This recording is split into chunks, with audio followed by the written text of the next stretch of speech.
to the Heroes and Mutants podcast. I'm your co-host, Jimmy. Today we have our other co-host, Nick, and our returning guest, Ryan. And we have a very special podcast episode today.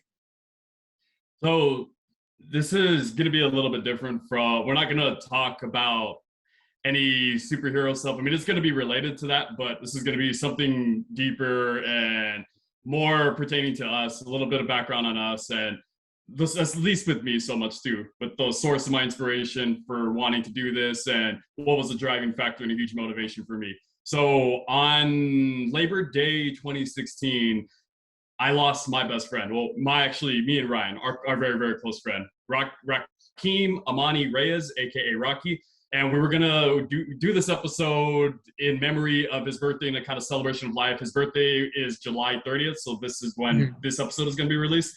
So a little bit of background on that. And just to make sure you guys know, Rocky was actually a Batman super fan. He did dabble with other superheroes, but if you asked him flat out and just the kind of person that he was and the kind of shirts that he wore and the kind of passion that he had, it was all related to Batman. So just so you guys understand the extent of his Batman fandom, yeah, I remember when the Bat and the Sun, on the YouTube channel, they do a lot like those superpowered beatdowns, live action fights between fictional characters. They do a lot like superhero Star Wars characters. At the time, I think they had just done Spider-Man versus Darth Maul. And Rocky had sent me that over. He was sending like, hey, have you seen this? I was like, oh yeah, this is pretty cool. You should check it out.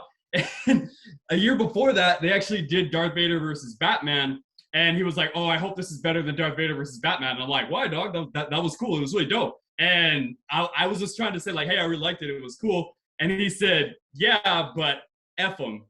And I'm like, bro, why you so angry about it? And he was like, F the writers, F the actors, F the video, F them all. And I'm like, why do you say that? He's like, because they killed Batman. So in that video, Batman ends up getting killed by Vader. I think he ends up getting his neck snapped.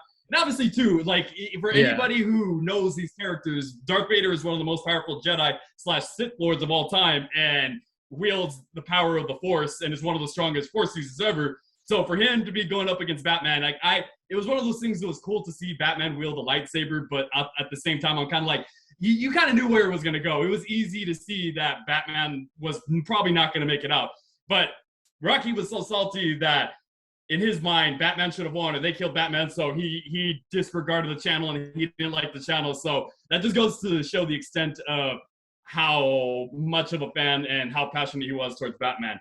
And it's kind of funny, too, because since this is all related to superheroes, his comic avatar, I would say, would definitely be Michelangelo, which is from the TMNT, which is pretty funny because that was also his personal favorite of the Ninja Turtles. So, and a big reason is because even though he was a big Batman fan and he had talked about, oh, bro, Batman is dope, I love Batman, and there was like obviously just this huge amount of investment towards that character, his personality, his characterization, and who he was related more towards Michelangelo, just because he was very fun-loving. He was very wisecracking. He loved to have a good time. He was just somebody that liked to kick back and was always just ready to give any kind of sarcastic remark or any kind of easy laugh. And so he didn't live his life brooding in a cave.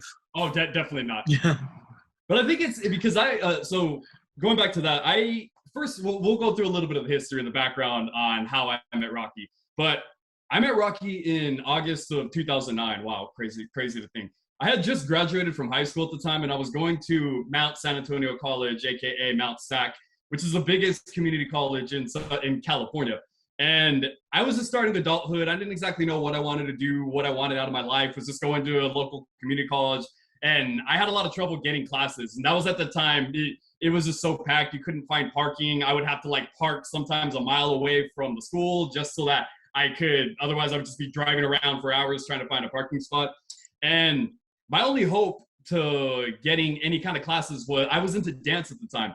So I remember I was looking around at different dance classes. I was like, oh, you know, I was, for somebody who was into dance, I actually liked more of the modern dance styles. I was like, okay, maybe I can do ballet, maybe I can do jazz, contemporary, just because I was trying to expand my horizons as a dancer.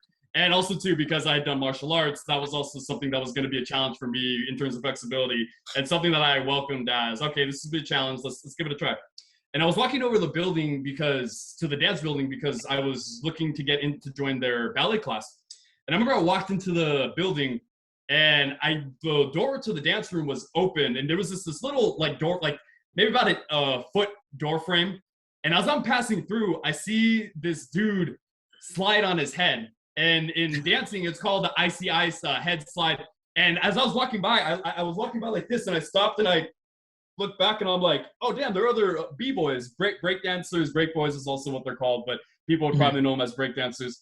And there was like, it was in the middle of a break of class, so they were dancing, what we call sessioning, ciphering, and I'm like, okay, this is definitely what I need to be getting into. So I went over to talk to the dance teacher after class, and she's like, you know what, I'm kind of a fool, but I really like it when guys want to do ballet because I think it's really cool, and it just goes to show that they're trying to do something new. So I'm gonna let you join, even though I don't have room for you, but this is a big dance studio, so we'll make it work.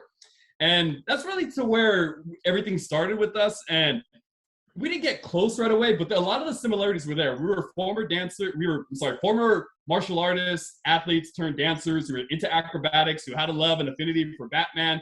And it was just something I didn't really think of right away. It was just because I was just trying to get underway with school. And after that semester, I had gone to Rio Hondo, and I transferred over there because it was going to be easier for me to become a full-time student. So I was kind of going back and forth to Mount Sac, and he would always be like, dog, you should come through. We're sessioning, we're ciphering here at the Student Life Center. And so that's where that all started. And right away, I could tell that he was this fun-loving dude and really cool and really easygoing, but just really had a knack and a natural talent at dancing. It was just like a wizard out on the dance floor. And now that we talk about that, I don't remember. I know that I introduced Ryan to Rocky. I don't remember because me and Ryan go way back. I met Ryan when he first joined our dance team in high school in 2008. So we've known each other 14 years now. And I'm going to let him, because I don't remember the exact moment, but Ryan, why don't you tell everybody the exact time that in the moment you met Rocky and what you thought about him as a person? Well, like, first off, I feel like the first time I met you too, like, I know I met you like through high school, but it was like the first time we got close because I got stranded in a park and you had to pick me up. And it's always weird because I feel like with Rocky it was like a similar scenario. So I just got off of high school. I think it was just got out of practice. And then I was walking home and I was just kind of like dreading the walk home because that was the scenario. I had to walk home, walk to school. I always never got a ride. And then you pulled up to the side of my school and I just hear a voice saying, "Hey, you like dance?" I just look at you and I didn't even know who was talking. And I look at the side and I see both you guys there. And Rocky's looking at me and he's saying, "Hey, get in the car." and I try to open the door and the door is locked. And so you had locked the door, but you lowered down the window. And then you're just like, jump in the window. So I just walked by and I just like forced myself into the little. Luckily, like, at the time I wore like a size small, extra small, but there's the time where I just jumped in the window. And this is before I even know before Rocky even told me his name. It was just like, get in the car, let's go. And I'm like, so in the ride to there, we were going to Mount Sac, and it was for a session, like how you described. You guys would go to Mount Sac for dance session. So I think that was the first destination we were going. And then it just became a routine after that. Like every time we had free time, it's like, oh, you want to go session? Like, all right. And I always remember too, because Rocky was somebody, he was so obsessed with Spam Musubi. Anytime we would go to like any kind of Asian, one of those like Chinese stores or something, like Polynesian or Hawaiian So he was always the one to be like, "Oh, dog, let's go get that Spam Musubi," right? Yeah. It was like, because on the way to Sac there was like 3 different spots, and then that was before like other spots showed up. But yeah. One of the things that was really funny and that really fascinating about him was the fact, because I used to work at 85 Bakery a little bit after this too, and anytime we'd be like, "Hey, bro, I can get you some boba. Do you want some taro milk tea, some rose milk tea, or one of those like more extravagant kinds of drinks?" Yeah, he was just very simple-minded with it. He was like, "No, just give me boba milk tea." That's like, anytime we ever went to a boba shop, it was always boba milk tea. I don't remember him trying anything else or ever getting anything else besides that. I think that was like I think that was the first thing that came up because He was from the IE, so like at the time, it's like 10 years ago, over 10 years ago, there wasn't a lot of spots over there. Like all the spots were, were in the more San Gabriel Valley area. Or like in our close, TVs. yeah, or close to Mount like Sac, like the 626 basically. Yeah. And so every time like a new spot will come up, even though like nowadays there's just so many different variations and so much, the quality has jumped so much higher. Like back then, once a new spot came up with a new innovative idea, and I was always the guy to say, hey, let's go try it. And so we would go there, and even though they had like a top 5, like they had a top 5 drinks of like these extravagant like mixologist tea drinks, and then Rocky would be like, you got boba milk tea? That'd be the first thing you'll say. And then I always told him too, I was like, hey, there's these other stuff, you can always try. And then, that was just his safe haven. That was the number one thing he would just get. I think it was just what he was used to. Yeah. I think he would see some of the other drinks and he'd be like, "Oh, dog, how was that?" And I'm like, "Hey, it's pretty good, dog. You should try it." Like, "Yeah, thanks, dog. I'm not gonna risk it." I think it was just because what he was comfortable, what he knew. So it was really I feel that in some cases too. Yeah. You should have bought him one of each, so you have the option, so you could taste it. Maybe you don't like it. I think there were times I gave him a small. Well, yeah, no, Mm-hmm. I bought him like a Thai tea one time, which is like not too far. Like in terms of like if we want to go into like boba milk tea, like I feel like that's like the stretch outside of it. And yeah, he didn't like it, so so he's just like, no, this ain't it. So, I think like later on I gave him a taro, and I think he kind of liked that one, but he was also like it wasn't from his usual, so it was still a no. So it was around. I'm trying to remember exactly when it was when I started realizing, like, because I don't know about you guys, but whenever you start to become really close to somebody or become something to where you would say, "Oh yeah, that's my boy," or "We're really close," so you don't. It kind of is something that naturally happens. It's not something to where you stop and say, "Hey, we're boys now," or at least I would say like 80-90% of the time it doesn't happen like that. But just throughout the years, because we were cool, we really respected each other, and we were always enjoying one's company and always inviting each other out. But it kind of just didn't fall in line until I would say about a couple years later. And the funny thing was, we actually lost contact for a little bit. There was a little bit of anger towards me because he thought I was so. We ended up doing a show one night, and this was like the beginning of 2011. So we ended up doing a dance show, and he was going to class at the time. So there was a lot of studying going on, and he was very consumed with that. And I was like, "Oh, dog, I don't think I can make the show because I got to study and I got class." I was like, "Hey, no problem." And then it turned out he's like, "Hey, I have a little bit of time so I can go, but someone's going to have to give me a ride." And we were doing a show, I want to say in the OC, and he lived in Rancho Cucamonga, which that was about, like a 60, 70 miles away?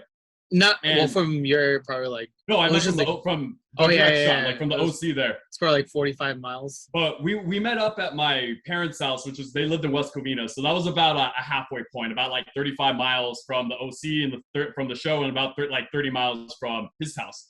So when we got back to my parents' house, because my thing was I was just gonna go inside and I was just gonna go to sleep because they had other friends that were with us that were gonna go drop them off.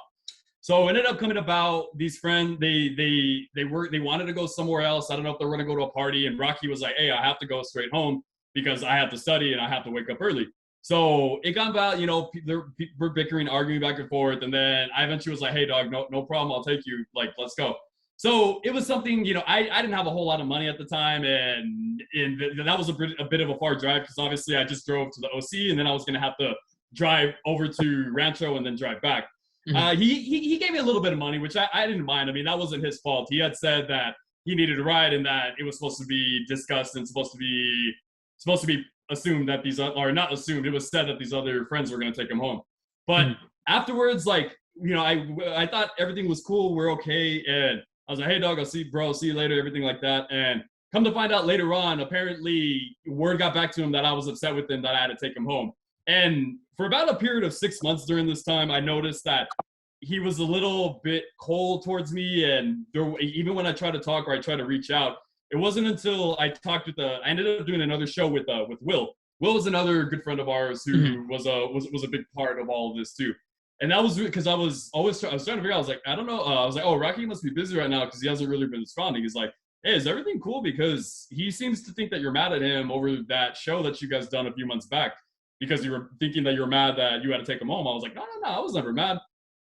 So luckily there was that kind of broke the ice and kind of got me to understand what was going on, the extent of it. A few months later, we ended up meeting again. We ended up going to Hollywood, doing some shows out there. So they have street performers, people perform out there. They throw out a hat and people throw money and stuff. And that was when we actually got to talk, and because that was the first time I had seen him since that time I dropped him off from that show. And I just remember I was like, bro, I don't know what it was, how you heard this, why someone told you this, because I never told anybody this, but I was never mad at you. I'm sorry that you thought that, but we were good. We were always good. It is like, okay, dog, we're cool. And the funny thing was, literally right after that, I think the next day, he's like, yo, dog, you want to go out? You want to train this week? You want to go get some boba? And I was just like, oh, we're cool. And so it was around that time, I think things started gaining some more momentum with us, just because he wasn't in school at the time. I think he was going to Mount Sac for a few classes, but we were still dancing and still trying to make our name, and we were still trying to get out there.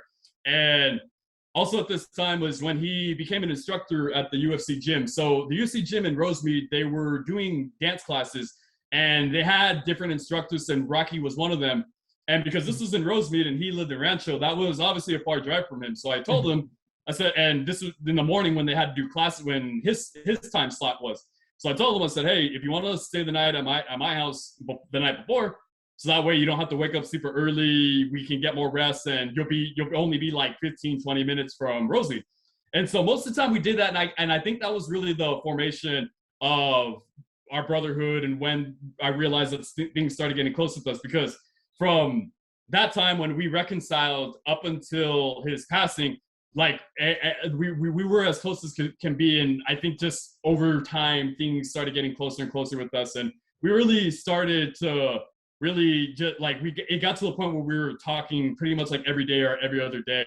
And just to have a friend like that and a companion like that, someone who you trust and someone who has your back 100%, just has the best intentions. And he was always really cool with my family. My family loved him. He loved being around my family. He was always the talk of the town whenever he was around, and always, even just saying hi to my grandma. My niece and my nephew called him Uncle Rocky, gave him big hugs, and he always hugged my grandma when he left. Like, Rocky was just somebody who was, everybody knew that he was just an extent of our family.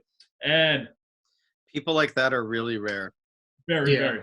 And I think that's the thing, since his passing, is just you feel, that's what makes me feel it every day, especially just being that I live up in San Jose now, and Ryan isn't around, even though we talk a lot. And it's a good thing I have this as an outlet and as a cathartic release, just because I'm able to kind of just focus on my passion and focus on the things that I love.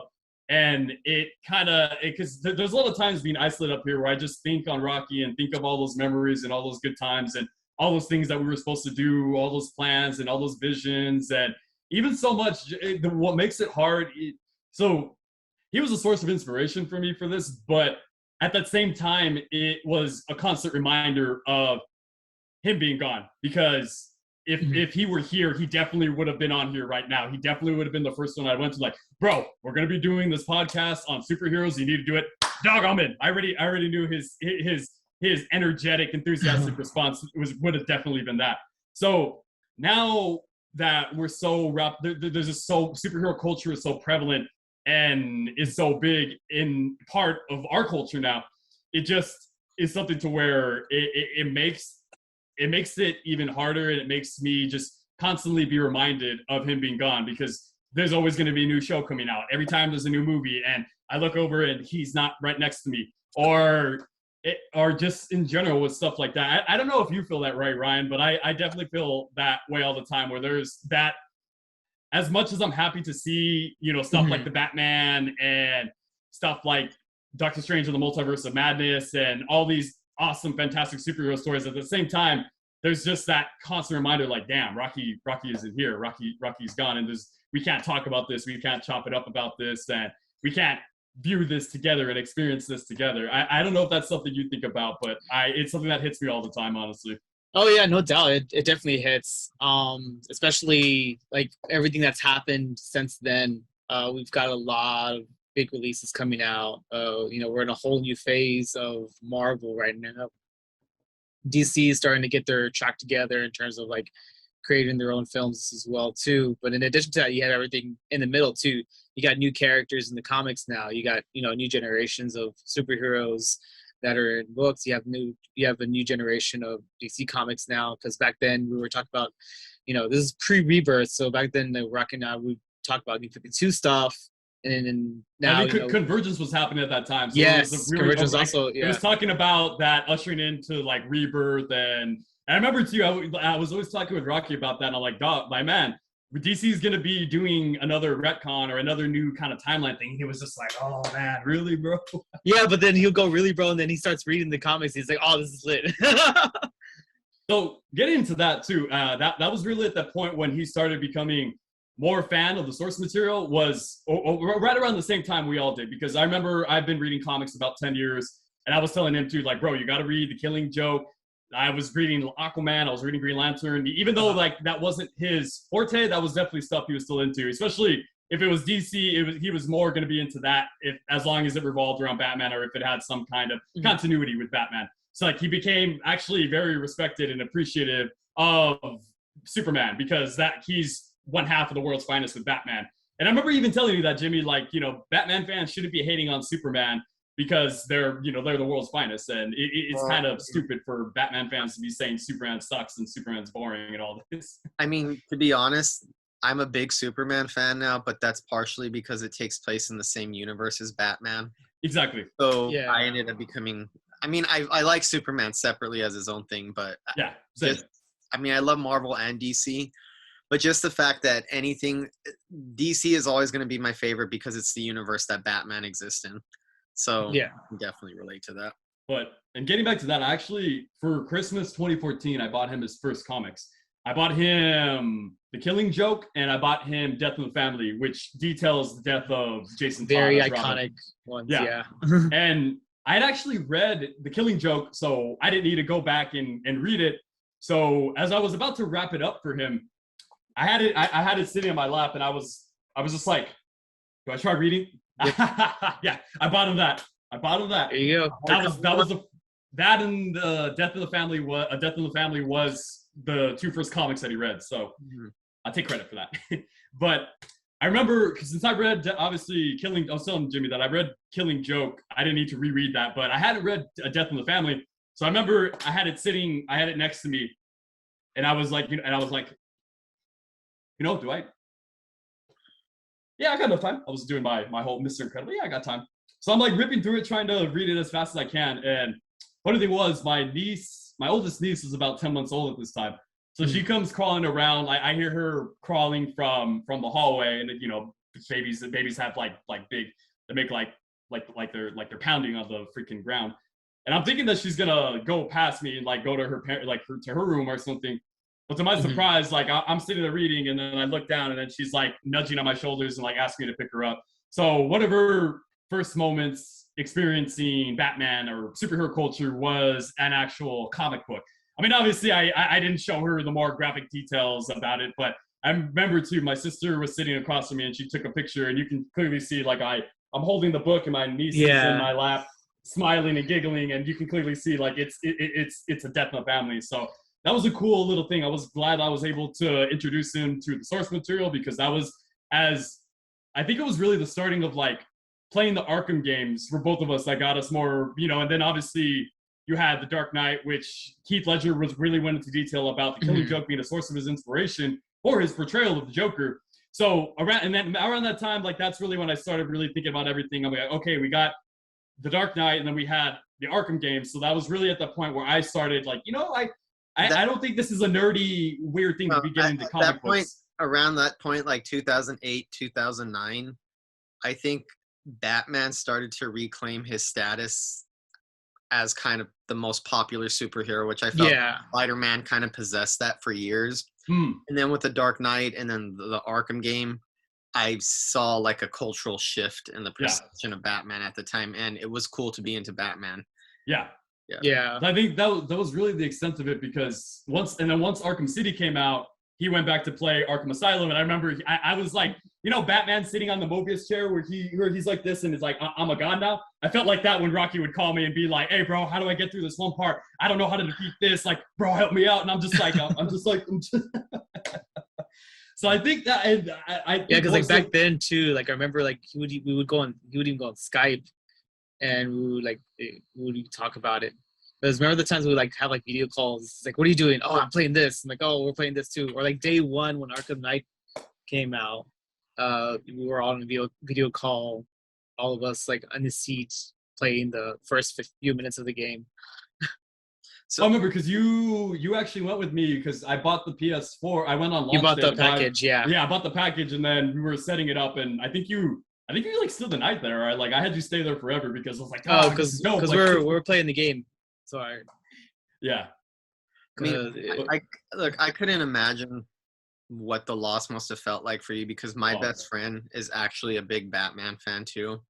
I got him more into it, and I made him read The Killing Joke and Batman Year One and Long Halloween and stuff like that. So I could kind of relate to that. So I couldn't imagine. I always think of him when anything like new Batman comes out and stuff like that. I know we went to go see the Batman on the premiere, but the very next night I went to go see it with my best friend again twice. But, honestly, it would hurt so much not being able to talk to him about that or say, hey, like especially with the conversations that come, especially with the newest movie, the Batman. I remember I forgot was Rocky was a fan of Twilight. So what? Yeah, right. He was a little bit. Whoa. I mean, he wasn't a hater. So he was really into the pirates. And he also loved Twilight for whatever reason. I don't remember how. I don't remember why. And it wasn't something that he brought up. And he was like, he didn't shy away from it. But if it ever at that time, that was also obviously when Twilight was very popular, like the late 2010s, like really 2010s around there. Really loved and really hated. He was just always defending it. Like, ain't nobody gonna talk about my love for Twilight. Twilight is the best, and Twilight is this. And he would go watch it. I don't know by himself or with other girls, but he definitely went to watch it. But I think he would have been more Team Jacob than Team Edward, if anything, right? Either whatever team you're on, it doesn't matter. It's the fact that Robert Pattinson is Batman, and the fact that if you were a fan of those movies during the time and just seeing his career growth into what he is now. It's just a huge jump because there's a lot of people too who are not even a fan of the comics, and when they found out that Robert Pattinson's gonna be Batman, they were just like, "Well, I gotta watch this." That's pretty cool. I mean, I'll be honest, I don't like Twilight, but I'm a Robert Pattinson fan. I was a Robert Pattinson fan before, so he, like me, would have been one of the few people that when Robert Pattinson was announced, I was like, oh, that's a cool choice. It's nothing I ever would have expected, but I was immediately on board. I was never one of those people who was like, oh, the Twilight guy. I'm like, dude, that guy's a great actor. You need to like really delve into his stuff because it makes sense that he got chosen for that. So he must have been stoked to have seen Pattinson. Yeah. I definitely think he would have been on board. Just especially, I don't think he would have shied away from it, but just knowing he is a great actor and more so maybe the physique and the muscle that Robert Pattinson would probably need to develop in order to actually actively portray it, which I think he did look great. But I definitely think he would have been on board with it. And it's funny you guys mention that and bring that up because out of everything, every superhero movie, every superhero show, every piece of superhero media and culture that has come out since his passing, I definitely had the hardest time getting through that because Batman is our thing. Batman is our favorite. Batman is our number one. So knowing that the movie was as good as it was, and me and Jimmy talked about it leading up to it, like this is probably going to be the definitive Batman in terms of a movie and the portrayal of Batman. Everything was spot on from the cinematography, the music, the acting, the setting, the tone, everything. The practical effects, every idea and every concept they had of Batman in there was done to the best of its ability and what I really wanted to see in a Batman movie. Not only that, but the thing that I really focus on is that desire for Batman and that self-awareness to become something better, to go from the Dark Knight to the Caped Crusader, I remember, I don't know if you remember, Jimmy, but that was something I theorized was going to be a transition for this character. You basically predicted the story arc, what the story arc was going to be. You were right. It was the exact story arc which doesn't make the movie predictable, but you knew what track that they were going. Because to be honest, one of our favorite Batman moment had to be in the Justice League. I think the epilogue or the one where it deals with Terry McGinnis finding out the truth about his origins, about Bruce being his biological father because of the Project Batman Beyond that Amanda Waller oversaw.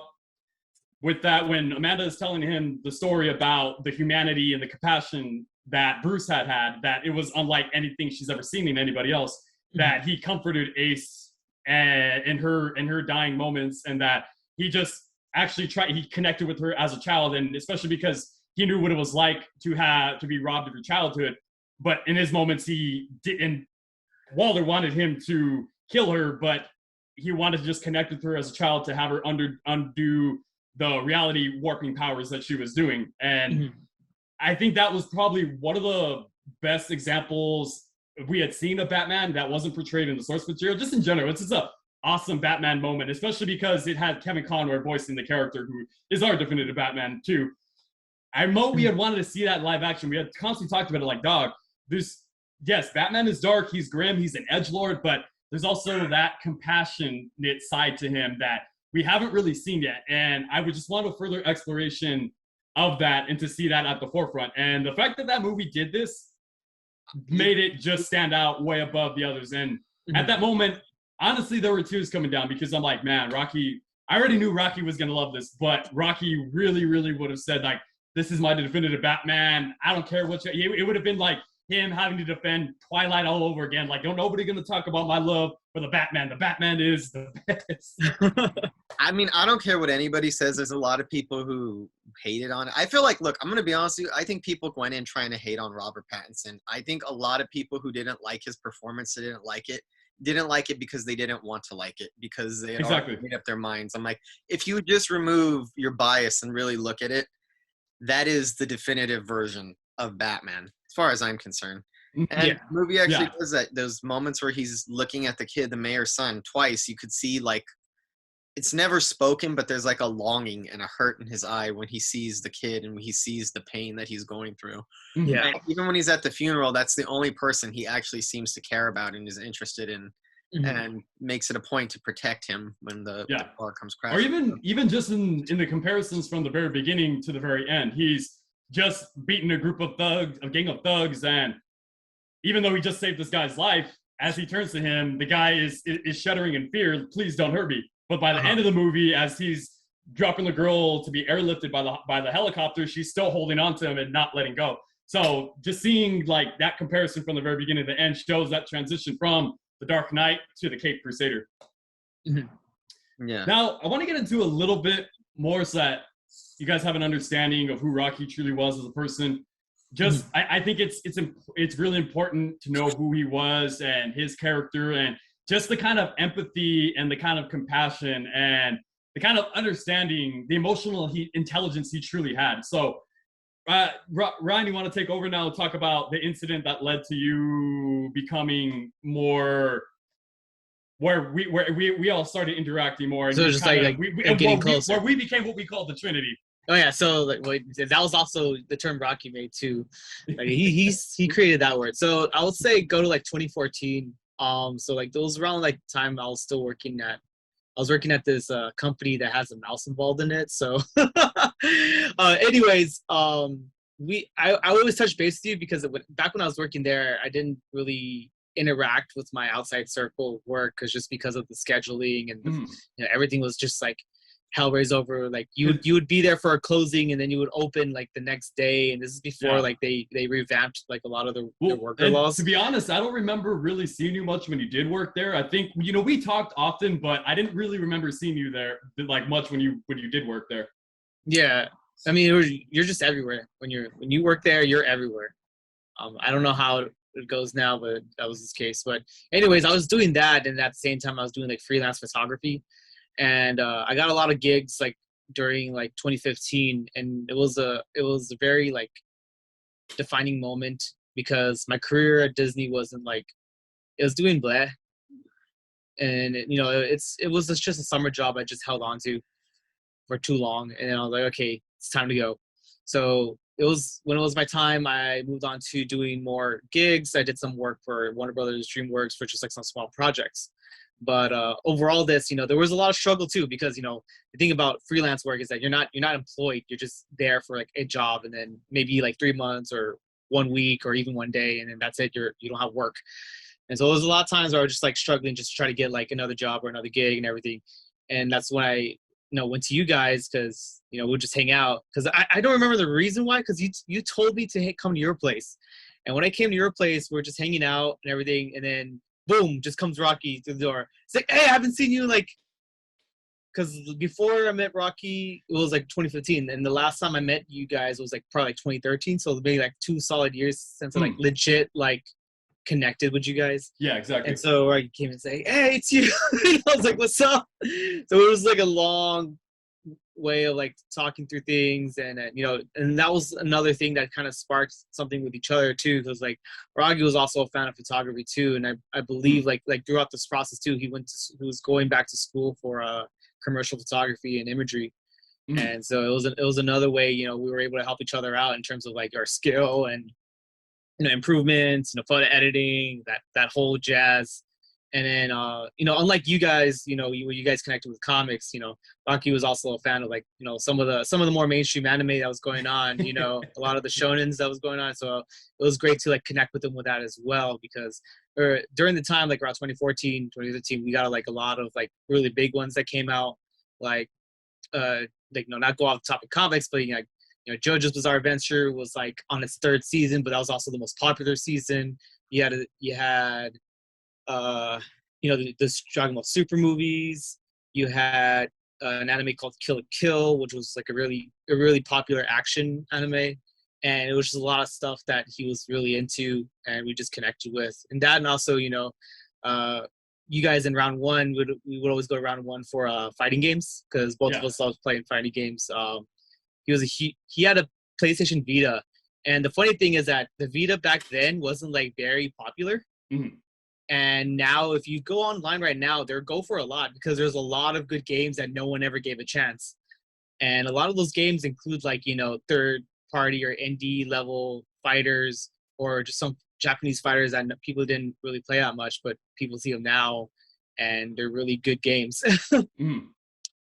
And of course, the Smash Bros. We would go around walking with our 3DSs, playing Smash Bros. Every time we were there. And I think it was really fun too. And what we really like kicked off like our relationship like really close was like when it clicked to me was that time where you had work, and there was times where you worked like legit full time plus school, and it was freaking crazy. It was hard. But there was just one of those days he was just in the area, and I at the time when you lived in West Covina, I lived like in like the Royal Heights area. He was like, hey, I'm here.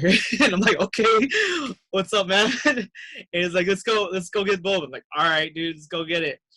And it just became like a weird adventure, because it was just something we didn't have planned. And he's like, you want to go? I'm like, okay, fine, I'll go. It's just like, it just happens like all over again. Like the first time I met him, you want to go? Okay, sure.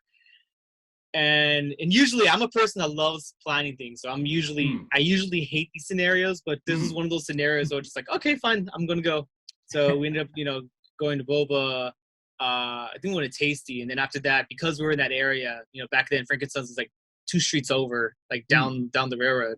And he's like, yeah, let's go to Frankenstein's. So we just went to Frankenstein's and then just browse around. And then he actually asked me about like some comics that were going around that, to be honest, I wasn't like, I had knowledge of, but I didn't have too much knowledge of. I was like, oh yeah, this is about this is about that. And then one thing I was really big about was Spawn. So we were talking a lot about Spawn, because that was another comic that he didn't know about, but he heard a lot of people talking about, and a lot of people keep comparing Spawn to Batman. So I just went out and say with my knowledge about Spawn, his origin story, and I told him like, these are some good comics that you should read before he gets really into it. And of course, gaming, looking at the games, the vintage games. What are some good vintage games to play? I think at the time too, Rocky was just very awesome, dude. Nice. I think at the time too, Rocky was just barely getting into like RPGs.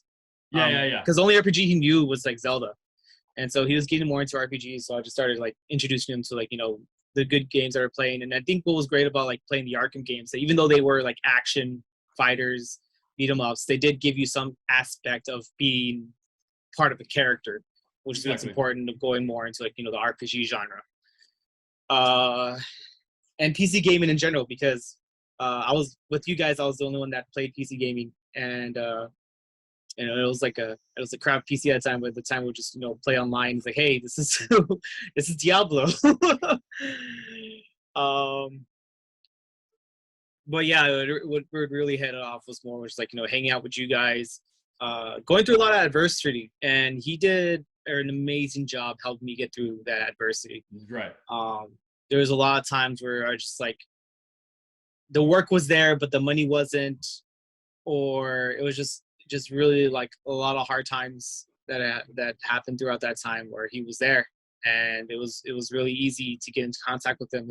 And if I didn't want to get into contact with him, he'd get in contact with me. It's like, why are you acting like this? Let's go. And like you said, like the Michelangelo, I would say, like, even though I was favorite character, he really like abide by having that like mindset where, you know, he can't leave his friends behind. His friends is what empowers him. Yeah. And from then on, you know, it was just an amazing relationship and an amazing friend. But yeah, I was really happy to see his progression from the time that I've met him, and to see, like, you know, unfortunately before his passing, a lot of stuff he's accomplished as a creator and not just a dancer. Definitely. Fun fact too, the shirt Ryan is wearing is it's an Iron Fist shirt. So this shirt you guys bought from me, you and Rocky. And the funny thing about this shirt was, like, you know, this is before like any of like the Netflix crap happened. And so during that time I was like really, really into the Iron Fist comics, because they have like, during the time they had the Immortal Iron Fist where it was like a soft reboot for Danny Rand. And then they did a really big highlight in the Iron Fist lineage, talking more about, you know, its original route towards martial arts, and then its references to, you know, Asian, specifically Chinese culture and Shaolin. And a lot of the connections were like, you know, there's not just one Iron Fist, there's multiple. So I got really into like reading those stories, reading different books, and reading different comics about it, and then connecting it to connect it and sharing it with you guys. And it was pretty cool. Yeah.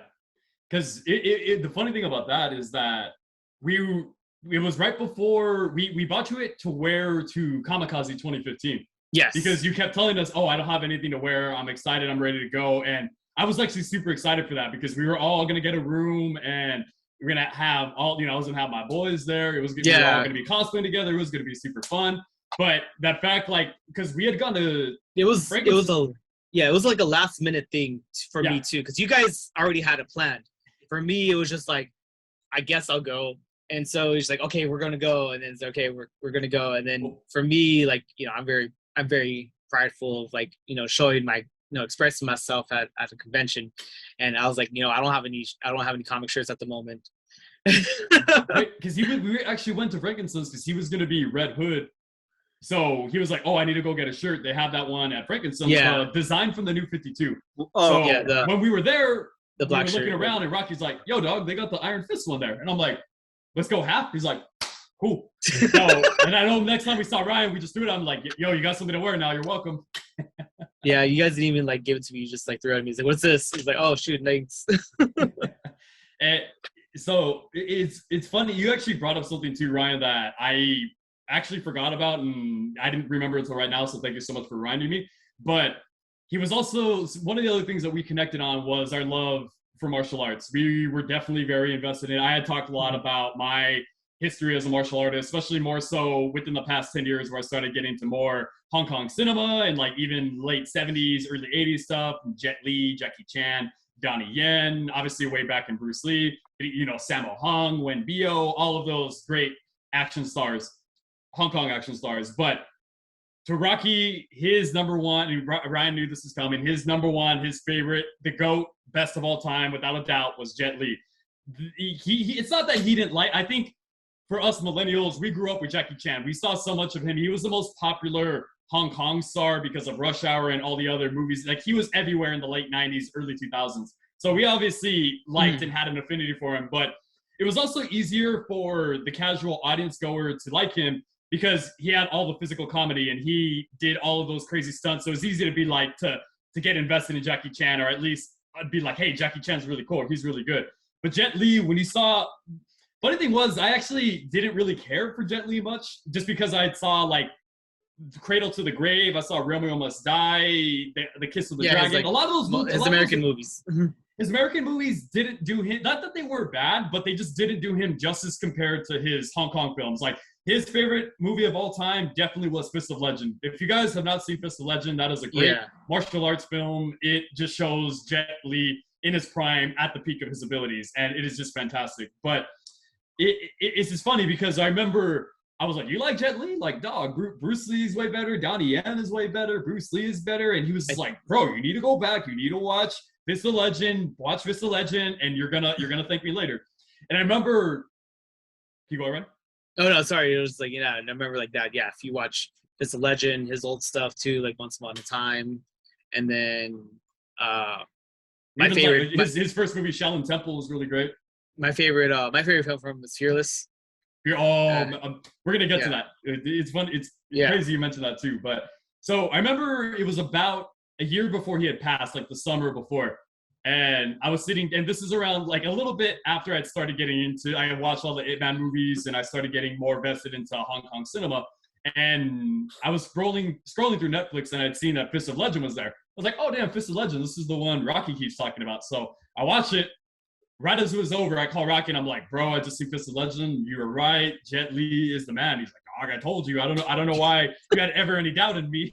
And it was at that time I started watching more Jet Li's early stuff, as Ryan had mentioned. A lot of, just in my opinion, Jet Li is without a doubt the greatest martial arts actor of all time. He just has the skill that is unparalleled, the speed, the accuracy, and also just the humbleness. Jet Li just seems like a very approachable, very humble, very sincere guy. So it's really cool that we had that kind of action star representing martial arts at that time. But it's crazy too, because after his passing, I hadn't seen the movie in a while, but about 2 years after he had passed, I went back and I watched Fearless because it was also on Netflix. So I'm sitting there watching. I hadn't watched in a few years. I was like, oh, okay, yeah, I'll watch Fearless. But definitely, it's also supposed to be like one of the final martial art films or martial art epics that Jet Li had done. So it was pretty much the culmination of his career, essentially. But great movie. Great movie. But the very ending really got me. I remember seeing it at the time, and I just had to keep replaying it. I think I spent like an hour just going back, rewinding it, having it play, rewinding it, having it play, just because. So I don't want to. I hate to get into spoilers, but this movie's been out like 16 years. So if you haven't seen it yet, you're probably never going to see it. But at the end of the movie, I'm sorry. Not necessarily. Well, I mean, it's been 16 years. They're probably not going to see it. But at the ending, Jet Li's character dies. So the ending shot is the camera pans up out of the stadium because he was poisoning at the stadium, and it was just this very captivating, emotional scene where the crowd is cheering his name, and he's surrounded by all his students and all his family, and it's just an awesome scene. But the ending, the camera pans up to the stadium, and then it tracks down, showing him training on a mountain, and it's his spirit in one of those white kung fu suits, and he's doing Tai Chi on a mountain, and the music is very somber, very emotional. And I remember the minute I had seen that for the first time, I had seen Rocky practicing alongside him, mimicking the movements and in the same outfit. And I'm not gonna lie, I started bawling at that point. I spent an hour just rewinding it, going back. And what was really powerful for me, or really helpful for me, was because this is only 2 years after he had passed. So his passing was still very fresh, and I was still just remembering it, and I was still just, it was just something that I was always thinking of. But it was the first time where it came to me that he was in a better place, that yes, his death was very tragic and it was just hard to comprehend.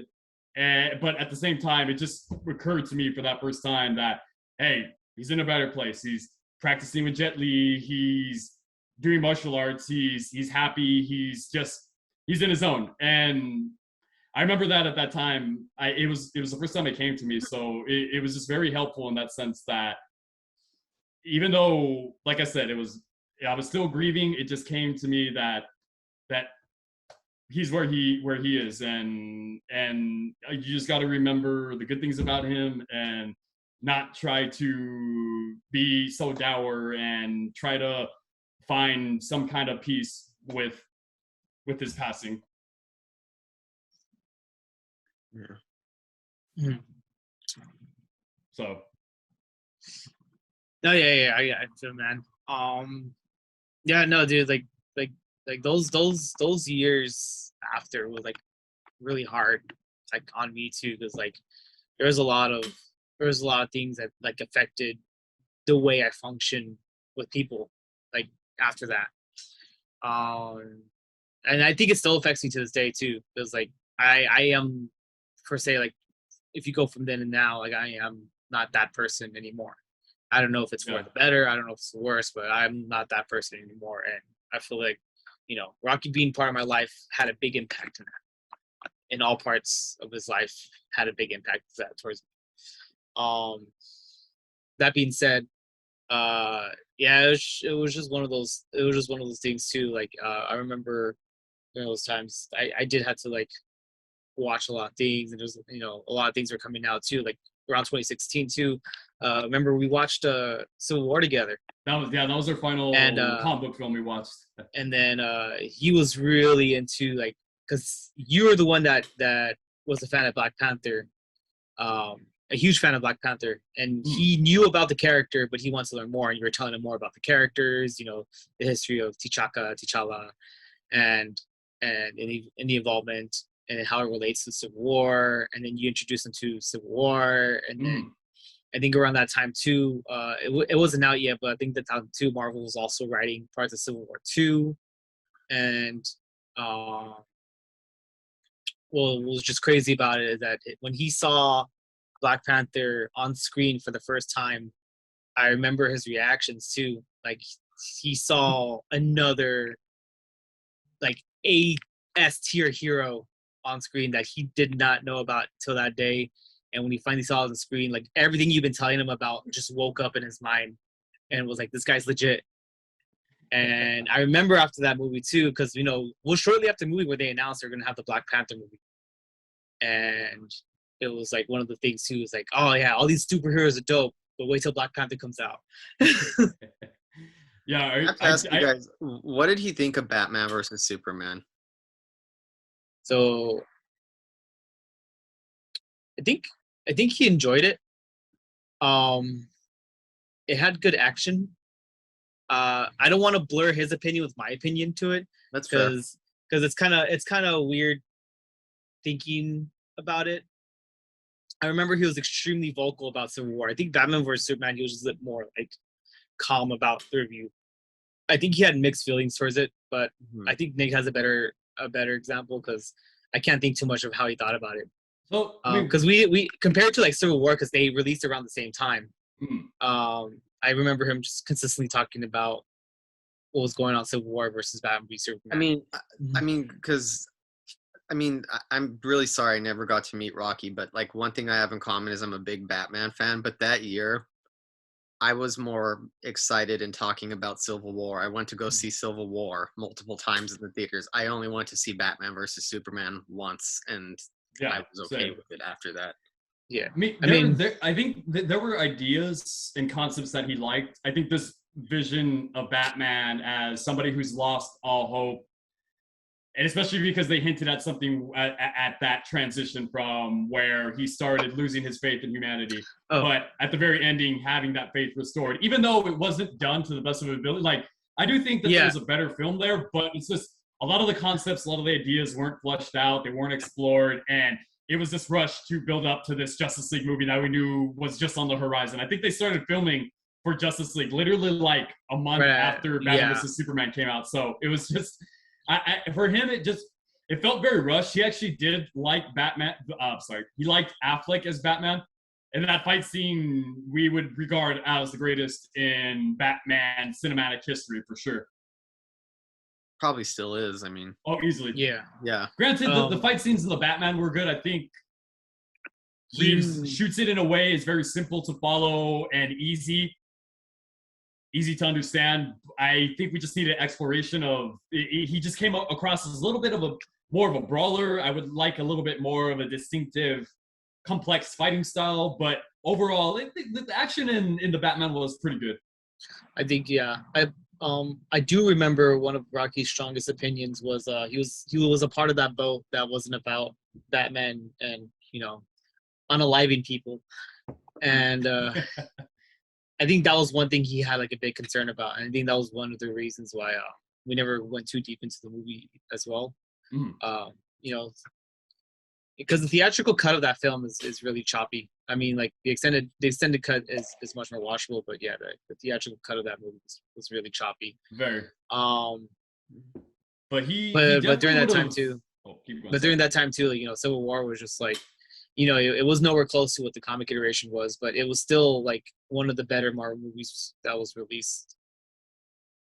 Definitely. We would even just talk about the fight scenes in Civil War, because around this time he actually started getting into stunts and he started practicing martial arts again. He saw at that time I had been practicing pretty consistently. I wasn't really dancing anymore, aside from when he would call me for shows like, hey bro, we got the show to do. Okay, cool, I'm there. But he had seen me practicing and he remembered his boxing background and his karate, taekwondo background. So that was the exploration of, okay, this is another avenue besides dancing that I can do. And I remember he started telling his agent to get him more stunt, choreography, action kind of gigs and kind of roles. So that was that was pretty cool to see that exploration of, and we would just rehearse a lot of the moves and a lot of the fight scenes from Civil War, especially like Black Panther, because Black Panther had a pretty distinct fighting style that showed him as a master martial artist. So that, I think that was also the point to where he started looking at Black Panther in that light, because man, this guy's got hands. yeah. Because especially like you introduced him to like a lot of the comics where not really T'Challa, but more like T'Chaka back when during like the World War II Captain America era, and they would go toe to toe because, and then that other comic where Wolverine went at it with Black Panther. Yeah, it was definitely a great exploration of that. And we didn't talk about this before, but he was also a huge Blade fan. Not so much Blade from the comics, but more obviously, if you grew up as a millennial, grew up in the 90s, obviously Wesley Snipes is your Blade. Like Blade was without a doubt probably one of his favorite characters in a superhero movie ever. I could definitely see that. I mean, I still like the first two Blade movies. We don't talk about Blade Trinity, but Blade 1 and 2, I think people are pretty split on it, but definitely Blade 2 is better in my opinion. Oh yeah, no, definitely. Just because of that influence of Guillermo del Toro, where he perfectly balanced that action and that horror was really dialed up. It just was really great, honestly. Yeah. But also just even though I think the reason too is Blade, it's kind of funny because Blade in the comics, he actually had a happy-go-lucky, very charming, warm kind of personality, and obviously the film version really disavowed that. It made him more made him a little bit more closer to Batman, person. very, very stoic and very stern, and not someone who was gonna mess around or took his job very, very seriously. And I think because of those influences, that's why the source material like kind of adapts to that. Yeah. Oh, without a doubt. But I know we were definitely holding out hope that Wesley would return to Blade at some point. And I remember because in 2015, he had said that he had spoken to Marvel about reprising his role. So I know me and him were stoked for that, and we couldn't wait to see Blade again in the theaters. But I know he definitely would have been on board to see Mahershala Ali's take on Blade, because obviously Mahershala Ali is just a great actor. Yeah. In getting to this part too, so one of the coolest things about Rocky, and one of the things that brings me a lot of memories and a lot of good times looking back on it, is just he had some of the best reactions to certain things that would happen. One of the funniest, and I know Ryan is probably gonna chuckle at this for sure, but he actually used to work at Hot Topic, but anytime we would go to the mall, we would always, he dressed in a very Hot Topic way too, a lot of apparel, shirts from their pants. But anytime we would go to the mall, we always had to go to Hot Topic. So this time we went, it was me, Ryan, Rocky, and my oldest nephew. He was about 6 years old at the time. So we were just walking around the store. We're just checking stuff out. I'm looking at the different superhero stuff. So my nephew, little Dominic, he brings up, he has this plush doll, and he's like, "Look, guys, Peter Pan." It was Link. It was Link. It was Toon Link from Zelda. Nintendo's Link. It was Toon Link, and he brought it up. And he's like, "Look, guys, Peter Pan." And I just remember. I just started laughing because Rocky was a big Nintendo guy. He was a big Super Smash guy, and I just remember he was like a big Zelda guy. Yeah, he turned. So he's looking here, and I'm like to his side. I remember he.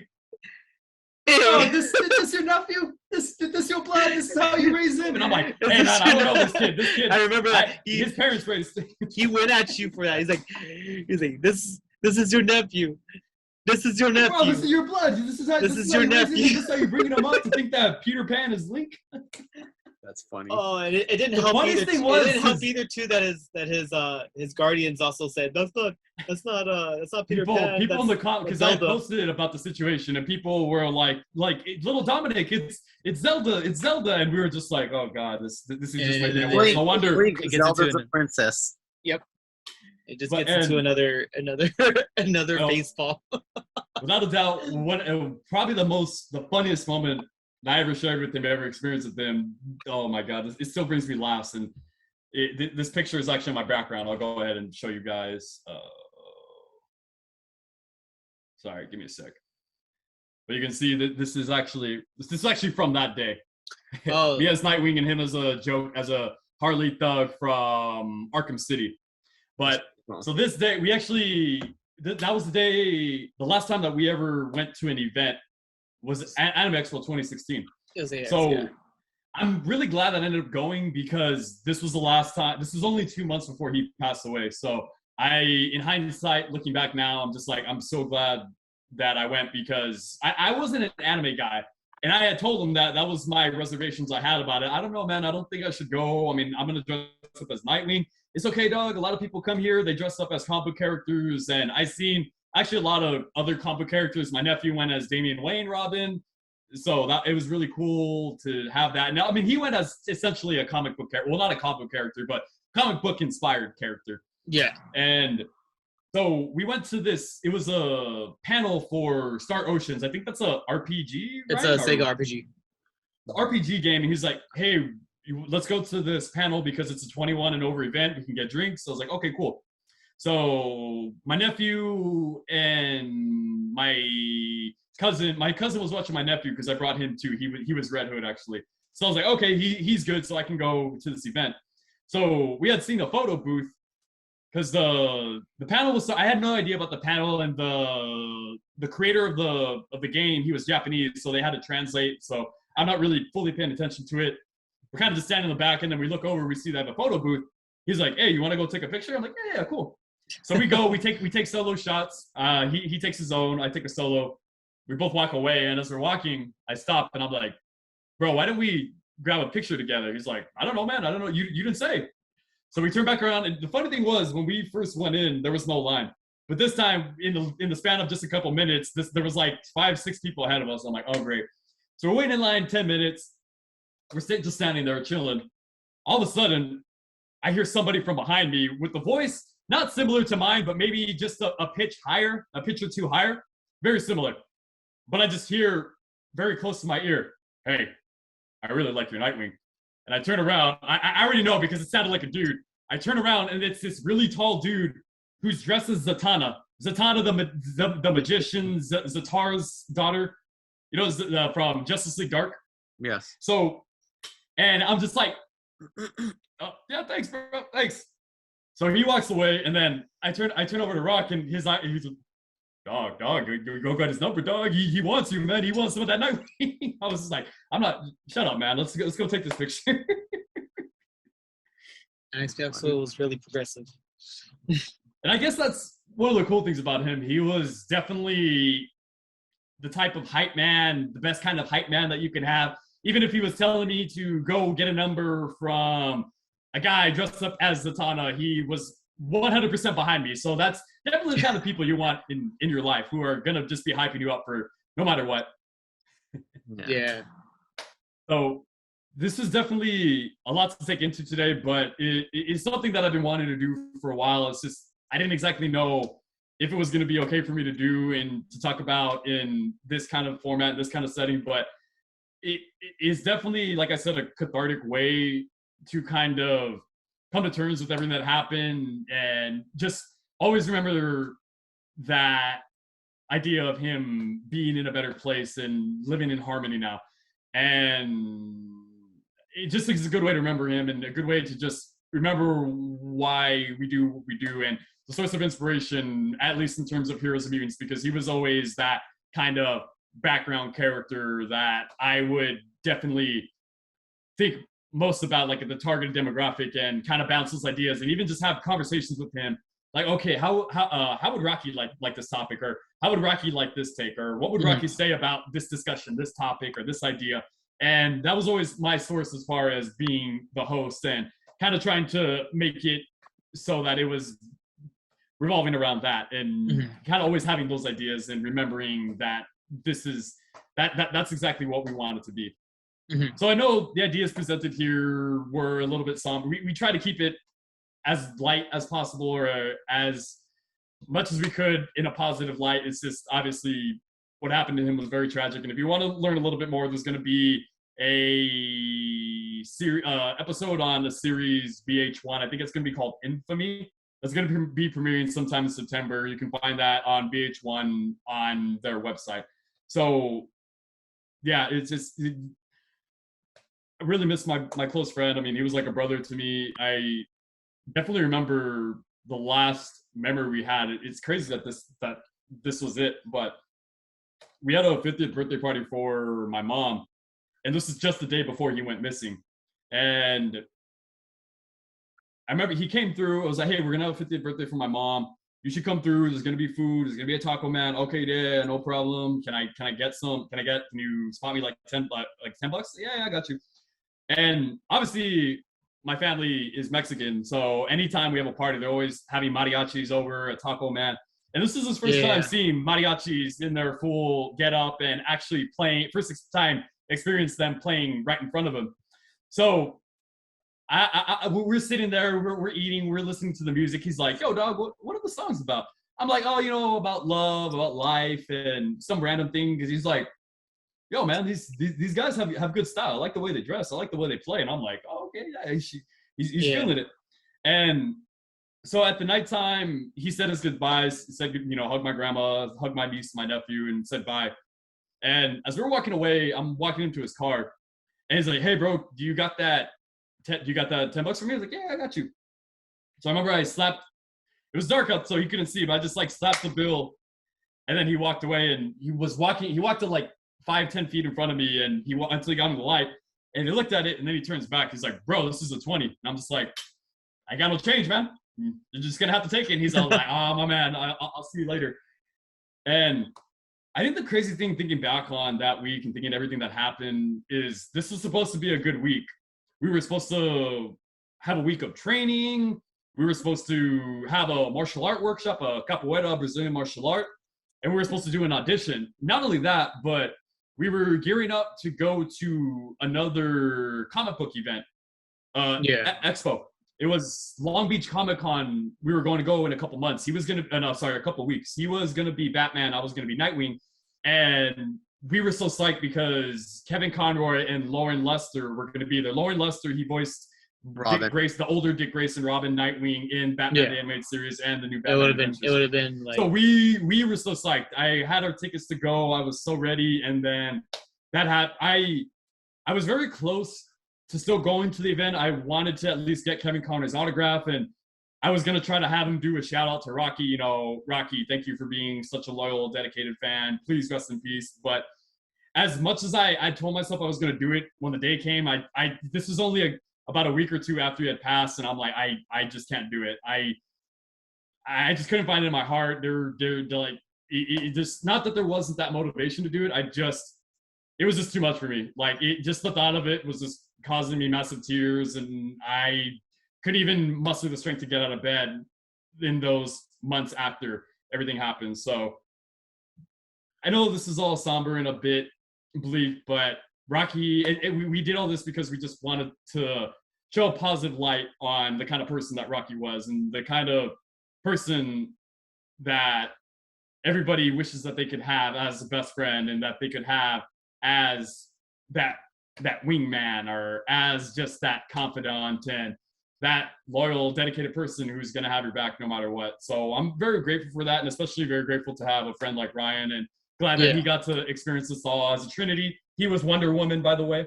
And I was going to ask what the Trinity was. I was going to be... he was Batman, I was Superman, and Ryan... Was that... Ryan was Wonder Woman. Well, Ryan couldn't be anyone else, so he just he had to take that sacrifice for the Trinity. So we appreciate that. Wonder Man. That was a term given by Rocky, because the Trinity was established around during that time too, and it was a crazy time too, because I just started like a new job, and I lost a lot of time hanging out with you guys, because it was my first legit full-time job. Like, it wasn't like a retail job. It was like a legit, like, I'm in front of a computer doing stuff that I did. And I remember like my phone would just blow up like every 5 to 10 minutes, and it was just you guys just talking about this or talking about that, talking about this comic, this movie, this I mean, anything too. Is I remember like Rocky too would also like put some stuff in there, say, "Hey Ryan, did you read this? Did you watch this anime?" Because at that time too, he was trying to get into more different anime that were like more like shonen style, and because he gave me like stuff like he used to watch on Adult Swim, and like he was telling me like, "Oh, what's the new stuff that's coming out right now," etc. Yeah, because I think in that last like year and a half where we established that group chat, I don't think there was one day where somebody wasn't sending something to that group chat. I think we had about in that year, since the time it started, there like I think every day we were all contributing to that. Like there was at least one message going around every day from each of us. Yeah.